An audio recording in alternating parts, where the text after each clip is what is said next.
Breaking news in now as well. The president posting to Truth Social just moments ago that he will meet with Russian President Vladimir Putin next week in Alaska.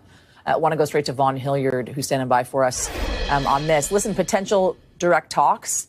You cannot overstate how incredible it is between the president of the United States and the president of Russia meeting to speak, of course, about the ongoing war between Ukraine and Russia in Alaska next week. What will come of it, I think, is the key question here, Vaughn. Right. Yasmin, this is just in literally the last few moments here, the president posting on his social media account that he next Friday, August 15th, will be meeting face-to-face with Russian President Vladimir Putin in Alaska. Now, he had flirted with the idea of sitting down for a bilateral meeting with the Russian president here.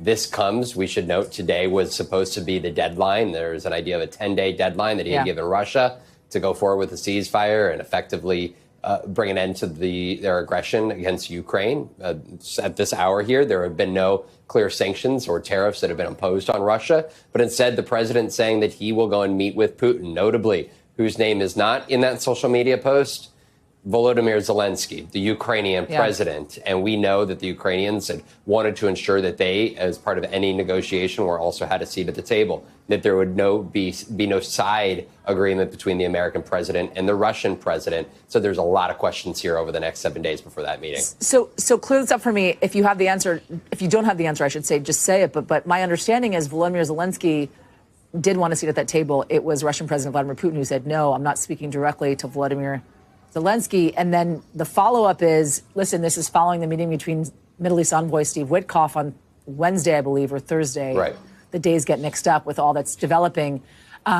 Meeting with Russian President Vladimir Putin, in which nothing came out of it. And instead what came out of it was secondary sanctions or secondary tariffs on India, 50% because of the Russian oil imports.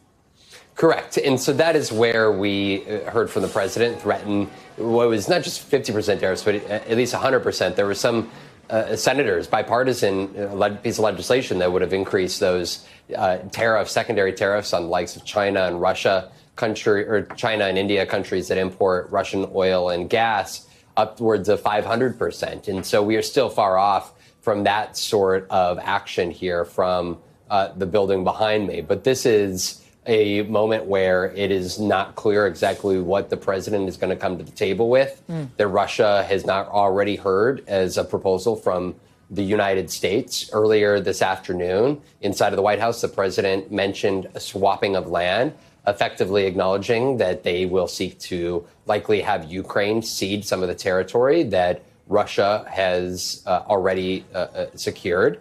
But we know that Volodymyr Zelensky has been very, very explicit that the Ukrainian people will not accept any end to this war that includes the seizing of land to Russia.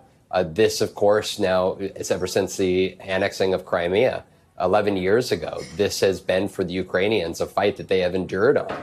And so it is not clear whether the U.S. just what is the American president willing to concede to Russia and effectively try to corner Ukraine in terms of coming to any sort of agreement. I think that has been the foremost concern, not just of the Ukrainians, but also European allies that have continued to fund and provide military support to Ukraine to defend against Russia, who they say should not be trusted to actually bring this war to conclusion, regardless of any sort of a truce or agreement that could be potentially struck. Well, and I just wonder, Vaughn, amidst all of this, as you're sitting here talking, how hard of a line the president is willing to draw when it comes to his, friend, Russian President Vladimir Putin. He speaks. Right. He speaks in a way in which he is willing to go all the way, but his actions oftentimes speak louder than his words, and we have not seen him go there. Right, and this is where we actually heard over the last 2-3 weeks a actually frustrated or angry, seemingly, President Trump when it came to Vladimir Putin.